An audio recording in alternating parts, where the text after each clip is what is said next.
Bonjour, aujourd'hui nous allons corriger l'exercice numéro 11 de la feuille sur les probabilités conditionnelles. Hein, c'est cette feuille-là. Bon, alors j'ai mis l'énoncé dans la description de la vidéo. Et donc nous allons faire l'exercice numéro 11. Alors c'est parti. Donc on est un groupe de lycéens, formé donc de différents types d'élèves, les élèves de L, de ES et de S. Et ces élèves sont soit des filles, soit des garçons. Pas d'autres possibilités pour cet exercice, moi ça me va plutôt. Hein, comme ça, ça sera moins difficile à comptabiliser. Un élève donc, est choisi au hasard dans le groupe, et l'arbre pondéré qui est dessiné ici représente la situation. Bon, on a déjà quelques renseignements. On va nous demander d'abord de remplir l'arbre, mais non, pas tout d'abord de remplir l'arbre, mais d'abord de dire ce que vaut P de L, c'est-à-dire la probabilité que l'élève soit en L, et P de F sachant L, c'est-à-dire la probabilité que l'élève soit une fille sachant qu'elle est en L. Bien. Bon, tout d'abord, effectivement, je vais répondre à cette question. P de L.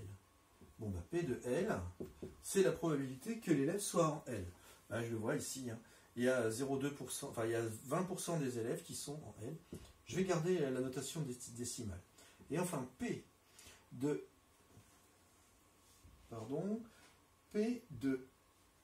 F sachant L, c'est-à-dire la probabilité que l'élève choisi soit une fille, sachant qu'elle est en classe de L.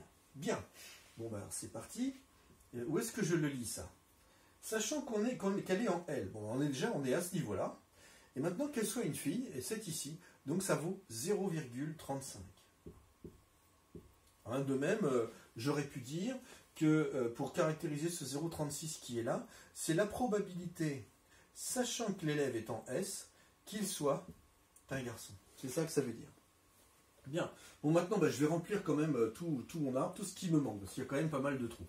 Bon, pour ce faire, je vais utiliser un truc très simple, c'est que toutes les branches issues d'un même nœud, la somme de toutes les probabilités de toutes les branches issues d'un même nœud fait toujours 1. En effet, regardez, comme on sait qu'on a soit que des filles, soit que des garçons, si en L, ici j'ai 35% de filles, ça signifie donc que j'ai 65% de garçons. Le complément en fait. Hein. De même ici, 48% de garçons en ES, ça veut dire 52% de filles. Et ici, 36% de garçons en S, ça veut dire 0,64, c'est-à-dire 64% de filles. Bon alors ici, 0,45 plus 0,2, ça fait 0,65. Donc il me manque 0,35 pour aller jusqu'à 1. Voilà donc pour cette première et cette deuxième question. Ensuite, j'avance. Alors, quelle est la probabilité que l'élève choisi soit une fille de ES? Alors, qu'est-ce que ça veut dire ce truc-là? Une fille de ES. C'est-à-dire qu'à la fois, elle est en ES, et en plus, c'est une fille.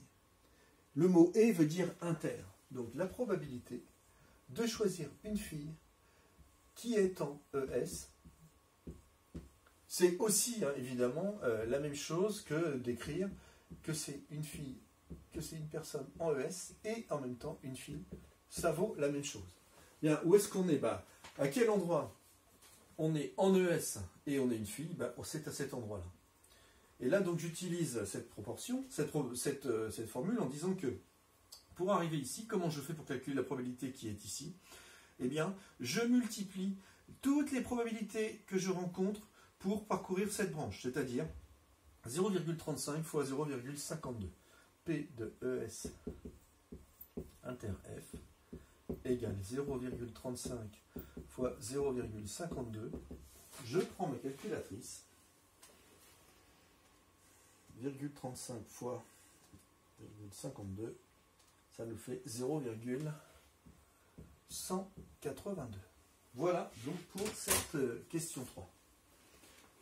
Je poursuis avec maintenant la question 4. En utilisant les questions précédentes, complétez le tableau ci-dessous. Donc là, on a un tableau.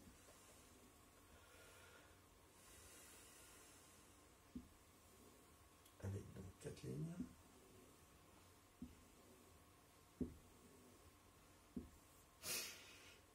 Donc ici, on a fille, garçon total.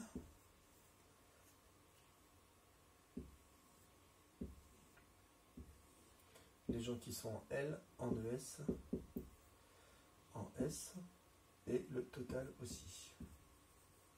Sachant que tout ça représente 100% de mon groupe d'élèves. Alors, tout d'abord, je vais écrire ça. La probabilité que l'élève soit en L, c'est 0,2. 0,2. Si je vais mettre 1 comme ça, c'est la même chose. 0,2. La probabilité que l'élève soit en ES, ça fait 0,35. La probabilité que l'élève soit en S, c'est 0,45. Voilà. Bon, maintenant, la probabilité que mon élève soit ici en L. Mais aussi être une fille en même temps. C'est-à-dire que ici, j'ai la probabilité d'être une fille et d'être en L. C'est-à-dire P de F inter L ou de L inter F. Eh bien, L inter F, ça fait 0,2 fois 0,35. Ce qui me fait 0,07. Bon, ici, pour aller au complément de 0,2, ici, il faut que j'ajoute 0,13. C'est ça. Ici, on a calculé, pour que ce soit une fille de ES, hein, on a vu tout à l'heure, c'était 0,182. On va le complément pour aller à 0,35. Je prends ma calculatrice.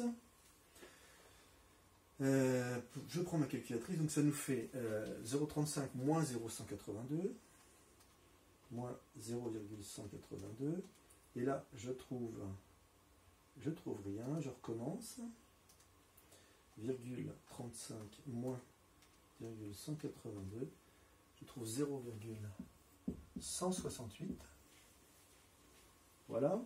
Bon, maintenant je vais calculer ceci, c'est-à-dire d'être une fille en S, c'est-à-dire 0,45 fois 0,64. Et là, je trouve 0,288. Maintenant, je vais calculer celui-ci, donc en faisant 0,45 moins 0,288.